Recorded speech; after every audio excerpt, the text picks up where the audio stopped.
Well, good morning, everyone. Welcome to Barkhouse Live. I'm Kathy Tarchioni, and this is the co-host, Coco Dean. He's from Barkhouse in New Mexico, Las Cruces, New Mexico. Good morning, Coco. Good morning, Kathy. Thanks for having me. Well, actually, this is your show, and this is the launch of your show. And we wanted to talk about what the Barkhouse is all about. So, what is the Barkhouse all about? Well, Barkhouse is something exciting that we're trying to bring here to Las Cruces, New Mexico, and to serve southern New Mexico. It's basically a compilation of several nonprofit organizations that we've already been operating for a time, and we're going to compile them all together to be a solution-based facility that will help with New Mexico's pet overpopulation issue. We here are seeing a whole lot of animals, being euthanized just due to overpopulation in the shelters, and unfortunately, not enough space in the rescues and things like that is causing us to see adoptable animals, good animals, being put down, and we're looking to solve that issue. Okay, so where did the idea come from? This is a passion project by a good friend and a mentor now of mine, Kelly Barker. She has been an advocate for animals for many, many years, and she has put together, these different nonprofits separately that had a very, very pointed mission. And it was always the idea to bring it, into one facility that could accommodate these solutions, if you will. And this was basically her idea, her vision, her dream, and we're now working to make it a reality. Well, Kelly's been a dear friend of mine for many years, and boy, I could totally attest to her ability to get things done. And now that you're on board too, Coco, I can't see anything but greatness for the Barkhouse. So let's go through exactly what the components of Barkhouse are at this. Technology wasn't with us for a second there. Okay, let's talk about the low-cost spay and neuter. Oh yeah, so one of the main components of our facility will be we'll have a high volume, low cost spay and neuter clinic, which, in talking with many of the animal advocates, at the task force meetings and things like that, that's a much needed resource that just doesn't exist in our area right now. At least not one that operates full time that, the public can access. So we will have a vet team dedicated specifically to high volume, low cost spay and neuter. So we can really, really attack that population issue that exists currently. That way, in the future, we're not having unwanted litters, and that can produce thousands and thousands of animals, which is what has contributed to our overpopulation issue as we see it now. So, I call our magic number 15,000 is what we're trying to accomplish every single year, spay and neuter. So, if we're operating full time, 6 days a week, trying to knock out, 50 in any given workday, we can achieve that number every year. So, that would be a huge, huge dent in solving our overpopulation issue alone, just that one division. And, it's statewide, it's recognized as a need.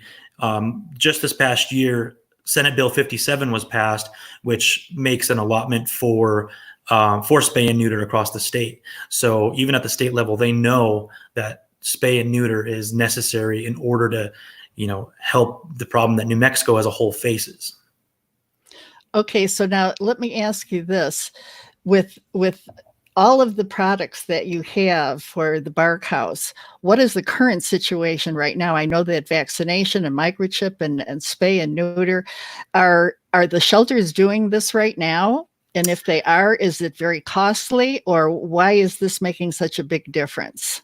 Well, spay and neuter right now is being done and by private vets ultimately. So we have, pop-up clinics that come through and, can start to somewhat make a dent in that issue. And they're able to spay and neuter animals, sometimes 2 days a week, and sometimes not even, they don't operate on any given week. So it doesn't exist in a full-time, on a full-time basis. So, and when those pop-ups do come up, they're full. I mean, the need is always there. It's a constant need. So we've got, it happening on a part-time basis when we've got more than a full-time problem. Okay, so what you're saying is that it's not really organized. It's just kind of helter-skelter, and they let the community know when the pup is going to be out there. And then somebody's got to do the scheduling, you got to do the organizing, you got to get the pets in and out. And it can be not only consuming, but trying to get volunteers that are going to help and paid employees. It really takes a village to Correct. get it all together. Exactly. I mean, So, everybody's working. yeah. These people are definitely working hard with the best of intentions. The problem is, what I've noticed is a common theme in all the discussions I've had with these task force members and what have you is resources. They need more resources. Yeah. And so, the shelter is doing, what they can to keep up with, the spay and neuter. And they do offer some public, but, they've got their population of animals that that their vets have to take care of. And, it's just a very, very daunting task. So, unfortunately, we're not meeting the need right now and not even really coming close. So we're trying to provide that resource that everybody has been asking for to really, really see this through and make a big impact. Okay, so that brings us to the vaccination and the microchips. And a lot of people say, "Oh, my dog doesn't need to have, or my cat doesn't need to have vaccinations because they're inside," and they don't realize that that's part of a health issue. Right. So I think that education is also important too, which Barkhouse also brings to the community as an educational component of why spay, neuter, vaccination, and microchips are very important. If you lose your dog and your dog is running around the neighborhood, and if they're not microchipped, then shame on you. Right. No, that's exactly right. And same if they're not vaccinated, you don't know who they're going to be, what other animals they may be. Whoops. Okay, so let's go to the next slide here. Okay, and then there's transport, which is a fabulous component. Do you want to share with us about how this works, Coco? Yeah, so transport, even without a facility, we've already been operating transporting of animals. So one of the things that we've done to combat, the existing pet population, the overpopulation, if you will, is we have been taking animals from the shelter, from rescues, sourcing our animals where the need needs to be met. And we are able to fly them or transport them by bus to our partner rescues in different states. So, and they're completely no kill. They have on-site adoptions, and we've had a great deal of success. So, for 2020, we already have 8 flights scheduled to take place when there's an average of, I believe 65 animals per flight. So, on eight flights that we've got scheduled for this year, we're able to take 520 animals and send them to where they can be adopted, as opposed to, remaining in the shelter and facing the possibility of euthanasia. Okay, so then what you're really saying too is that if these dogs or cats weren't transported somewhere, they could be euthanized if they don't get a foster home or somebody that will adopt them. Is that correct? That's correct. I mean, with all the best of intentions, what's happening is the local adoptions are not meeting the need to reduce the pet population. So as that happens, we see that, like I said, these good adoptable animals find themselves, having to be euthanized for the sake of space, because the intake just greatly, greatly exceeds, what is coming out of the shelter. So we're trying to, flip that on its head by taking these animals and being able to send them somewhere that they'll undoubtedly find, families and homes and right. and just make that change. So, and it's tricky. There's a lot of logistical considerations involved in that. So that's why, bringing Barkhouse in as a facility would be a great help to that cause. So like I said, right now we've been able to do for the year 8 transports. Once we have the facility and can control the logistics and, the intake and, housing our animals and ensuring that all of them are spayed and neutered and ready for transport, we're hoping to upscale that initially to biweekly transport. So 26 transports a year. So that puts, I believe, the potential number, right out the gates to 1,690 animals that we can put on these transports and send to, no-kill rescues where they will be adopted and find their homes. So Wow. that scales up. I mean, that's just right out of the gates. Now, our goal, once we get the facility running and we start to get, we identify more receivers and, we get that all rolling, we can do weekly transports. Like I said, via bus, flights out of the airport here in Las Cruces. And so we're talking over 3,300 animals once we can get to our weekly transport goal. Wow. And then, of course, you've got the dogs that are pregnant in the shelters. And now you've got another program that kind of piggybacks on everything called the last litter. So it really, it all fits all together. It's more like a comprehensive full service pet facility. That's what Barkhouse is. Yeah. It so is. What about, sorry, go ahead. No, I was going to say, so tell us about last litter. What is that about? Well, everything that, we do there is solution based for, controlling the pet overpopulation issue and solving it humanely. Of course, we want to make sure that every animal we touch has the opportunity to, end up in a home and, find their way out of the shelter system. So last litter is a really, really cool idea, and it's something that has already been functioning. What we do is we take not just from the shelter, but we also can take, from private owners and things like that. When there's a litter that happens and they've, they can no longer take care of it without assistance, we're a resource that they can come to, and they can bring us the mama dog, the puppies, and we provide neonatal services for the puppies. We make sure that they're taken care of. The mom is there with them up until the point that they can be weaned.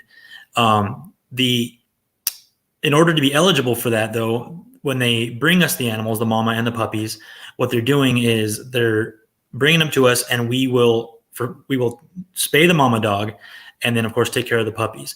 The spay is important because then we're ensuring that is that dog's last litter for sure, which is where the name comes from. We want that to be the last litter that mom will ever have, helping with that overpopulation issue, of course. And then that way we're also just not used as, for lack of a better term, a dumping ground for people just to continue, bad behavior and, these constant litters of puppies and bringing them. No, we'll take care of them for you. We will take the puppies for you. We'll get them to the point that they are weaned. Then those pups will, end up on transports to where they can go and get adopted and find homes. We take care of all that. Okay. So based on that, what kind of impact will Barkhouse have on southern New Mexico? The impact will be immediate. I mean, we are already doing the transports. We are already showing, we have proof of concept that, we can take a number of animals and start to chip away at this and start to see the decline in euthanasia rates and things like that. But once we are functioning and we can reach our weekly transport goals and really just act as a resource that, the shelters and these rescues can come to, we can bring in year one Las Cruces and southern New Mexico down to absolutely zero kill. That is our ultimate goal, and we can do that in our first year of operation. Oh, so what is the mission? The mission is exactly that. No kill. We don't want to see any animals, good adoptable animals, being euthanized just for lack of space. We want to, bring the shelter population down. We want to make sure that we're educating, our local population and making sure, that they have the resources, convenient resources available to them. That way they can, be the responsible pet owners that I believe people do want to be, but there's these barriers that prevent them from being able to, to see it forward, whether it's, lack of educational materials. They don't understand, like you said, why they need to get their pets vaccinated, microchipped, those kinds of things. We want to educate. And then, we want to make sure that a barrier isn't in place, a financial barrier for them to be able to, receive that spay and neuter for their animal. That is just pivotal in order to change the culture of our local area and to solve our problem once and for all and see that, we're not needlessly killing animals in our shelters, and New Mexico can, achieve that through our mission. Okay, so that brings us now to actually the community. You as a community resource. Barkhouse has so many components to it that are all intermingled and interchange with each other. The community resources is, want to explain that to us? Yeah, so I mean, when we talk about being a community resource, we mean, not just within the animal welfare community. We're talking about the full community. We're talking, with local businesses. We're talking, just different and innovative ways that we can reach out to the population at large. We've got a great set of people here that are, within our animal welfare and animal, rights community. But as it is, we're still very niche. So we're trying to reach everybody. If I could literally get into the ears of everybody, all 100,000 in Las Cruces population, I would love to be able to do that and explain to them what we're doing and what our mission is. And so we're gonna have things available. We're gonna have printed materials with education. Of course, we're gonna try to put that out there, try to get into schools, and really, really nurture the idea of being a responsible pet owner, from the ground up. We're going to have things for, where the shelter can bring us their overflow animals. If they've got too many animals they need spayed and neutered, bring them to us. We will take care of it for you because we are solution based. We want to just see it happen, and we're willing to take that on. Same with rescues. We want to, be there for rescues for when they have needs, and they do. They have, if they have any kind of need, like just such things like office space where they want to gather their people and have meetings and things like that, just things that aren't always readily available. We want to provide that. Then there's going to be other community things that are going to reach, pet owners. We want to have a community food bank where people can come and donate, pet food and things like that for, someone who may, especially right now with, with this whole COVID thing going on, when uncertain things happen and, money is a barrier, people can come to us and get the things they need in order to keep their pets fed and things like that. So we've got, some ideas that we're ready to move forward with, including, foster signups, having a database of, available fosters. There's lots and lots of ways that, Barkhouse as a central location can really affect change. Okay, and then in addition to that, you now have Barkhouse Live, which is a way for people to see behind the scenes of how you're building Barkhouse and what is really happening and what tremendous resources it really takes to get it all together. So I commend you on that because people do want to see what's going on behind the scenes. Right now, you've got an open area where this is what you want to do, but hopefully in a very short period of time, Barkhouse will be up and running and very operational. So I look forward to seeing all the improvements and additions and everything that you're doing with Kelly and you, Coco. Well, thank you. Yeah. And we're appreciative for, you allowing us, to come in here and talk about, what it is we're doing. We think it's very important. We're very excited.